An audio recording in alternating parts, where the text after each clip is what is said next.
Today we've just come here to meet the people and worship with our brothers and sisters in the Catholic Church.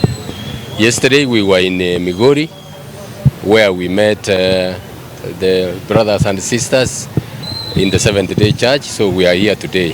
We are going to talk about very many issues as the days come by. So just relax. Just relax. We are going to do this. We don't want to come to places like this in church and politicize them. Praying that they selected fit people, honest people to deliver a free and fair election. We are talking. I told you we are talking with people.